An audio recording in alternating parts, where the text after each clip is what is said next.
आखि पिछुड़ाके सबु शेष नेपाल रे जल प्रलय।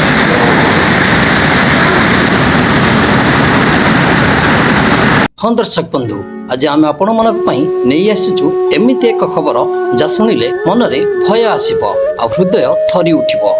गोटे मुहूर्त पूर्व सबकिछि थिला स्वाभाविक। कई निज काम व्यस्त थिले, कई घर को फेरिबार स्वप्न देखुथिले, आउ कई भगवान को दर्शन पाई पवित्र यात्रा रे बाहरी थिले। किंतु हठात बदली गला सबकिछि। प्रकृतिर भयंकर रूप सामने मनीष हो गला असहाय।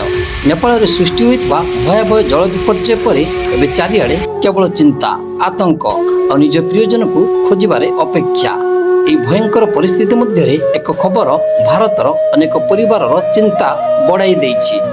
288 জন ভারতীয় নাগরিক নিখোঁজ ଥିବା সূচনা সামনাକୁ আসিছি।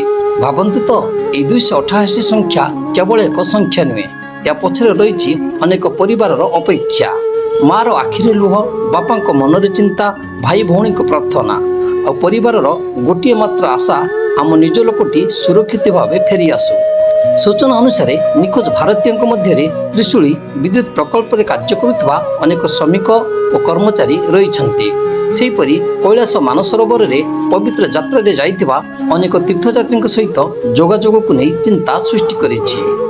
जो यात्रा था विश्वासर, आज से यात्रा फसी लोकों सुरक्षा परिवार लोके अपेक्षार अछंती।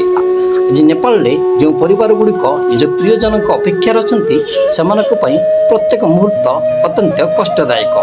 सेमाने केवल गोटे खबर को अपेक्षा करुछंती, सेमाने सुरक्षित अछंती। आसंतु आमे समस्त प्रार्थना करिबा नेपाल रे फसी थिबा और निखोज थिबा समस्त लोक सुरक्षित रुहंतु, उद्धार कार्य सफल हेउ। और जो परिवार गुड़िक आज अपेक्षार अछंती, सेमानक अपेक्षा खूब शीघ्र शेष हेउ। नेपालर ए बड़ विपर्यय संपर्कित प्रत्येक नुआ और गुरुत्वपूर्ण अपडेट आपण आम सहित जोड़ी रुहंतु। कुमार गौरम को रिपोर्ट 3KYT न्यूज।